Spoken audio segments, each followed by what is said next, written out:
I occasionally think how quickly our differences worldwide would vanish if we were facing an alien threat from outside this world.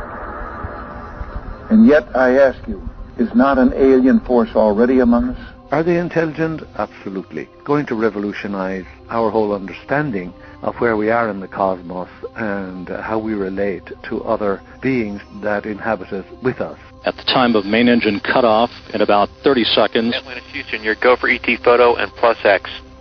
Copy, guys. Thank you. What about NASA and the alien bones in the skull? Very good question. In 1974, NASA gave them some materials to analyze. They said this came from behind the Iron Curtain. There was sort of odd, extraordinary memory-type metal that, that couldn't be dented, it couldn't be scratched. So the metal had a melting point of above 2,000 degrees Celsius.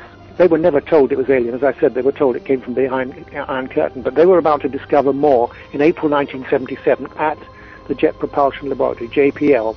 They went down several levels to a top-secret vault, which was sealed. They were surprised to see the materials that they'd examined before, but more impressive was the fact that there was the remains of a skull and a hip bone.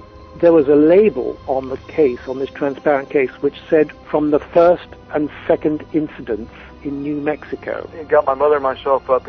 I'd been asleep for several hours, so I have no idea what time it was. But he was excited. He came, got us up, says, I want to show you this. This is something that crashed out there just not too far away from here. And I think, and I believe he used the words flying saucer, but I looked at the floor. There's a lot of this metal foil like debris, some I-beam rods. What do they look like? I've got 4 discernible colors. I got red, yellow, green, and blue. And the one just was like flashes. So if they're those planets those guys were talking about, then they're planets with Christmas lights on. For example, there were a bunch of attempted intercepts we know that happened in 1952. But we also know of cases that have gone right on through the 60s, 70s, 80s, and 90s.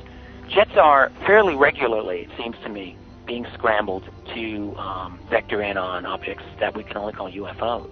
This topic is so big, and it's not hard to see why there would be a cover-up.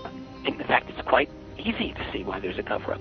But when you consider that this is real, pretend that it's all real. So there are other intelligences that are operating some kind of technology that is interacting with our world.